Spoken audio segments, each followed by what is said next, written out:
So if I can keep the daily videos up, I'm going to be trying to get 2 videos out every week that are not League of Legends videos. One of those videos will be on a new game that's likely not a sports game because I don't want to flood my YouTube subscribers with sports content. But for that other video and opportunity, we're going to be continuing this series where we're taking FC Kaiserslautern and trying to take them all the way up to the Bundesliga, maybe even win the Bundesliga or the Champions League. Currently, we're getting pretty far into the season and we are on top of the table, but 1860 Muench is currently 1 point behind us. We're also in the 3rd round of the German Cup after beating Bayern Munich, so we have that draw coming up in a couple of days and we'll have to see who we're going to play for that. In this episode though, I think I'm going to see if we can take ourselves all the way to the end of the season, and I believe this is how we're going to win the league. Recently we've moved away a little bit from these other 2 formations we were messing around with, like our 4-2-4 wide, and instead we've been playing with this 4-4-2. This plays with a very high line of engagement, a higher defensive line where we use an offsides trap, and then we have a sweeper keeper in goal. It's very aggressive overall though. We counter press, we counter when we win the ball, and we're just playing pretty wide and pretty aggressive overall. A lot of this has been because we've had this great striker Spalvis, the Lithuanian 24-year-old who's contracted with the club until 2022, and I'm very happy about that. He currently plays as a poacher, and he's just been fantastic for us, leading the Dry Liga in goals. It's actually the Dritte Liga. You guys corrected me on that. My apologies. Unfortunately, some of our players have been getting injured, and a lot of them have lost their match fitness, so we've made them available for the reserves. So hopefully on Kaiserslautern 2, we'll have some of them, get some playing time and get their match fitness up. A few of them are pretty sad cases, like Florian Dick, who he's 33 years old and he's only a 3-star ability at the right back. And right now, Shad here is 21 years old, 3-star ability, 4-star potential, and he's already become a fairly promising right back, getting a connection with Hemlin. Our team has been very solid for us overall though. Spalvis is leading the league in goals, Hemlin is leading the league in average match rating, and Albiek and Fechner have also been fantastic for us, so we're going to see if we can steamroll the rest of the league and hopefully come out on top. I believe I forgot to mention, the way we're going to structure these videos is we'll probably be simming a lot of this and not giving you guys updates on every little thing that happens, but if there's anything important, like the 3rd round draw, or if we're playing against an important opponent that we have to beat, I'll go ahead and let you guys know. And then at the very end of the episode, we'll have some exciting thing that I'm sure happens, and we'll give live reactions to whatever our most important game is. So we're in the 3rd round of the German Cup draw, and there's not many teams left. There's Köln, there's Hoffenheim, there's Augsburg. I believe Mainz and Bochum are... Okay, here we go. Who are we playing? Please be a Bundesliga 2 team. Ooh, okay. Augsburg. We'll probably be able to make this competitive. Currently, it's very early into the Bundesliga, but they are 10th, and, certainly less competition than Bayern was.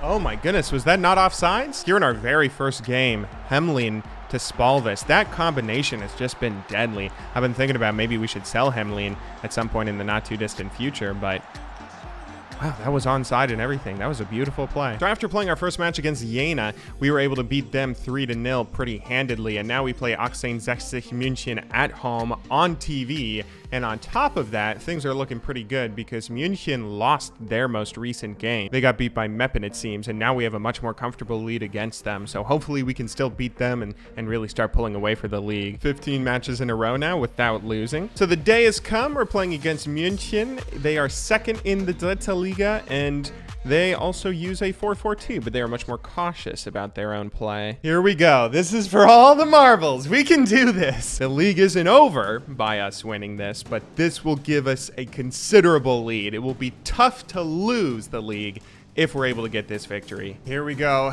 Players are taking the fields. Let's actually watch some of the highlights for this because this could be big. Ooh, they had Owusu get injured. That's pretty good for us, obviously. Oh no, but we have Kevin Kraus injured. Oh, that's what I get for cheering for an injury. I hope that's not too serious.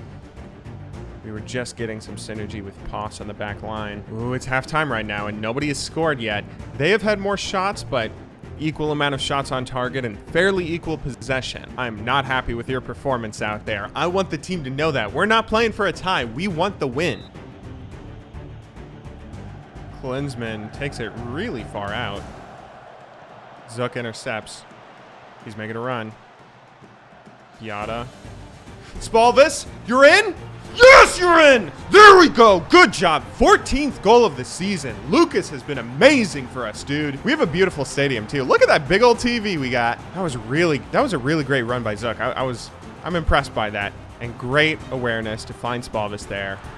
Their goalkeeper didn't even do anything. Let's praise our team, especially because Osgur seems a little bit nervous after having to be subbed on for Kraus.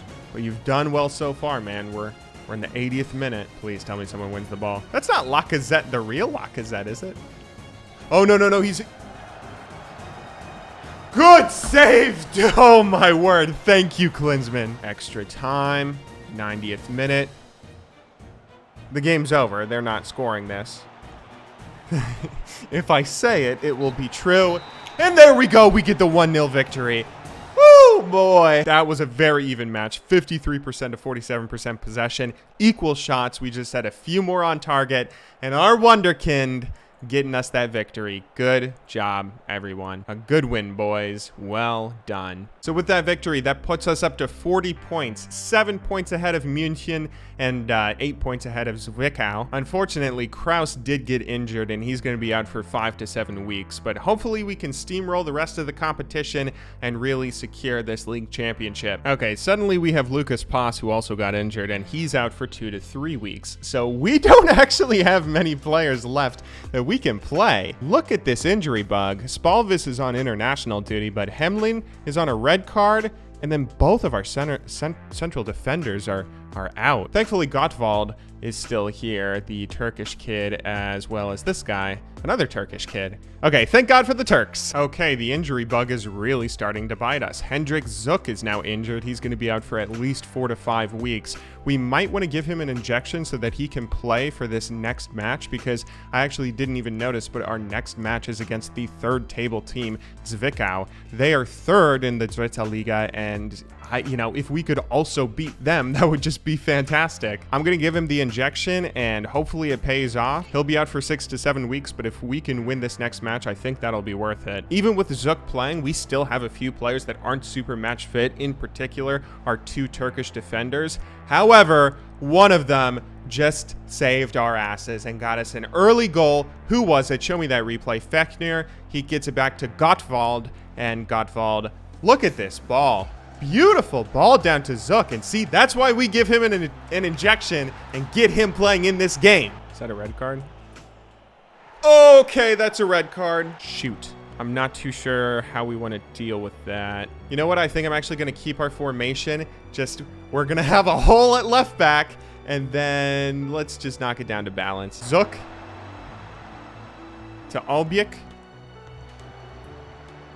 Oh, come on. That's not a red card?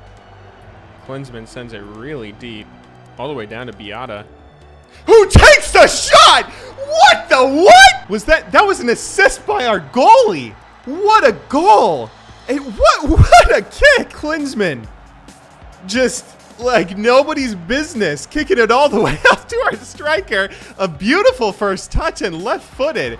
Okay, that gives us some insurance. Are you kidding me? Oh, Zook got injured. Yeah, okay, that's kind of understandable because we were, we were playing him while he was injured already. What's this? They aren't about to score, are they? They're working it down the left wing where we have a hole. And they are going to score. Uh-oh. Okay, so what I think I'm going to do is get Hunwalt in here, switch to very defensive, keep Spalvis and Beata, Albiek, Bergman, and Fechner in the midfield, and then this old Canadian boy. He is not super match fit or anything, but we got to have a defense. This is a really weird formation that I don't know if our team is familiar with it at all. I doubt they are, but let's see if we can make it work. Oh no, they score here. Oh no! Get that ball, Klinsmann! Oh my word. Yada may have suffered a pulled groin and needs to be subbed. What? Okay, you know what? We're going to put in a sub for Beata because we do want to make sure that if we get a counterattack or something, which I should actually start telling my team to do, although we already are, maybe those fresh legs can get us another goal. Dude, we have to hold on for Zook. We gave him the injection and he gave us a goal. That could be the difference. That could win us the league. You gotta be kidding me. What? Okay, now Spalvis is injured, but I can't... I'm out of subs, aren't I? I can't do anything. What is happening to my team? Ozdemir? You guys don't need to be that far up. You guys are center backs. Yeah, you're center backs. Get back in position. Get back in the... What are you doing? Run! I'll be so sad if they score here.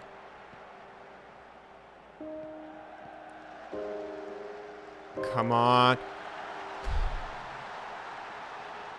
In the 94th minute. Of course, you had to add on 5 minutes of extra time, ref. Just so they could score in the 94th minute. Of course you had to do that. Blow the whistle. Okay? You already screwed me, ref. Blow the whistle. There you go. I guess a better way to look at this is that, you know, giving Zook that injection did allow us to get the tie and get the point. So, you know, it's certainly better than a loss. We maintained the unbeaten streak. Yeah, that was unlucky, boys. That just wasn't our day. We really got messed up by those injuries. Still on top of the table and still have a pretty solid lead, but I am concerned now about how our team is going to be doing. The injury bug has just been killing us, but hopefully we'll get a couple of these players back sometime soon, and hopefully they won't be out for too many matches.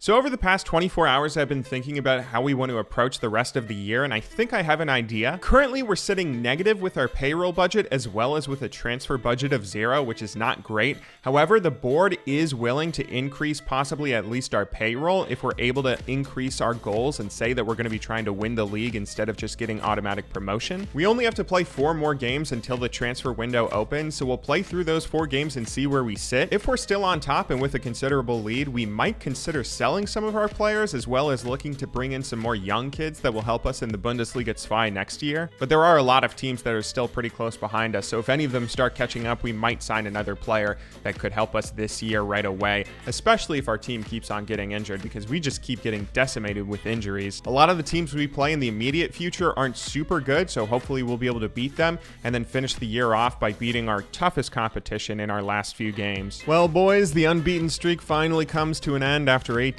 matches, we lose to Uerdingen. We also tied against Würzburg, so I'm a little bit worried. Our form has not looked super good lately. We're still on top of the league, but our lead has definitely narrowed. With all the injuries we've had at left wing, we actually don't have a winger who can play on the left wing right now, so we're going to go ahead and switch over to this weird little 4-4-2 diamond with wing backs that we were messing around with at the start of the season. We just played our last match of the season before the winter break, which was a little bit disappointing. We kind of crushed it in terms of having way more shots and an incredible amount of shots on target, but we only ended with a 0-0 draw. That ends with us being tied with Muench right now for first place, although I assume are ahead on the tiebreaker. So I know that there was one person who commented in our last FM video that said that we should keep Mads Albiek because he was Danish and the viewer was Danish, and I really would like to, but he is getting up in age. He's 28 years old. We only have him contracted till 2019, and we can actually sell him for quite a bit right now. The player himself also wants to leave, although we could maybe try and convince him to stay. Right now, we have a few offers from different teams that are all bidding for him. We have him valued at 850K, so I'm going to stall these offers for now. The transfer window is just open now, and we are going to increase our expectations with the board,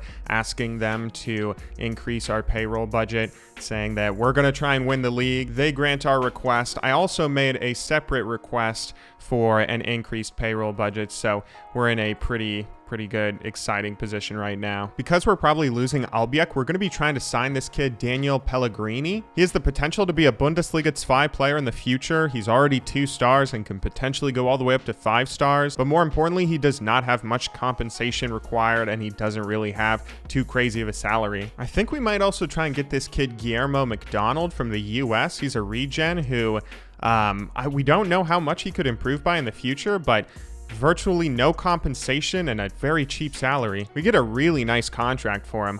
I mean, he's very, very cheap. Hopefully we're able to get that signing. Okay, we have to start responding to some of these offers. Maybe I'll just reject him. He wants to go to LOSC, that French club, and I mean, hopefully they'll make an offer. We'll do it. We'll reject him. Here we go. I hope we get an offer for him because he's not happy here. I mean, I guess worst case scenario, we keep him throughout the rest of the season, and he'll help us win the league and win promotion, even if we end up losing him after. Okay, even though Maz wanted to go to France, now he's upset that I rejected one of those offers. The finances weren't right on the deal they were offering. I'll let you go if they come back with a more reasonable bid. I'm anticipating that we are going to lose Albiec, and I think we'll probably want to replace him with this young Italian kid. He has the potential to be a Bundesliga 5 player in the future, and he's pretty solid. I don't know if watching these highlight videos is actually anything that's all that beneficial. How's his free kick taking? Let's check this out. That was pretty solid. So our scouts estimated a 101K to 152K salary. I think we're going to give him this. 130K. If he plays 15 games, it gets up to 151. If he gets to 20 games, it'll be 172. That'll be pretty high, but he is still fairly young and has a way to go in terms of his improvement. Maybe we should have scouted him more. Our knowledge level is pretty low. Mods is getting a lot of offers, but these are just offers to like get him at the end of his contract, right? In which case we would get nothing. That's not good. So we get the young American wonderkin, Guillermo McDonald. Very happy about it. Only 1K is going to be deducted from our transfer budget of 525K. Cheap salary, great potential for the future. I hope that he can turn into like a Bundesliga 5, if not a Bundesliga player. And the Pellegrini sale goes through. I hope we're not overpaying him. We might be overpaying him. We'll see. Oh, shoot. Somebody signed him. Oh, damn it. Some Greek team signed Albiec. And damn it. I didn't expect that. Although we get our signing of Baggio Wallenberg. Sorry for all these horrible pronunciations. Another player that has the potential to be a Bundesliga 5 player in the future. That's really what I'm looking for with these players. We certainly still have to win the league this year, but we're also already looking towards being able to win the Bundesliga 5, or, you know, at least be able to compete there. That's him whipping in the crosses, right? Hey, I mean, he's doing it. He's finding guys. Oh, that was a dangerous tackle, but he made it. Good work. Wallenberg, star. Amazing highlights. Welcome to Kaiserslautern. Oh, and what a beautiful cross. Poor Netherlands teams, always getting poached. So one area that we've been lacking in a little bit is on the left wing. We're doing pretty well in terms of our depth on the right side of the field, but on the left side, we're not doing nearly as well. Last transfer window, we signed a young 18-year-old at left back to help us with depth there, but we're still not doing super well on the left wing. So we're going to be bringing in Nelson Bashir, the young Dutch kid, 18 years old.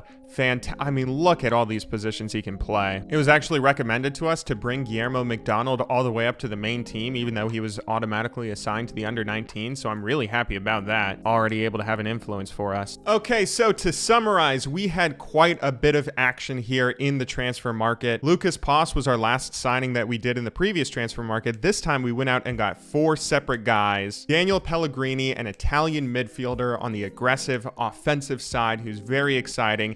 And all these guys can hopefully become at least Bundesliga 5 players, although he still says Dritte Liga. Guillermo McDonald might be the most exciting, being a Bundesliga 5 player that we got on a free transfer, only 18 years old. Look at that clinical finishing, 13 finishing, 16 dribbling, 13 first touch. We, of course, poached some Dutch players from the various teams in the Eredivisie, as every single club does in real life as well as in this game. Baggio Wallenberg hopefully will end up being both a good backup option at right back as well as a nice attacking midfielder on the right side. And then Nelson Bashir, another Dutch player that we poach, will be an attacking midfielder on the left side. Some of these players have their potential ability drop from 5 stars, which is a little bit unsettling, but we're still a pretty rich club. We have some money to spend, although, you know, next time let's make sure that we take the offers that are given to us for selling our players. In the next episode, we'll finish out this season and hopefully end up on top of the Dritte Liga and then see what happens after that. Either way, though, thank you very much for watching this episode. I will see you all in the next one, but until then, thanks again for watching. Good luck in solo queue and have a wonderful day.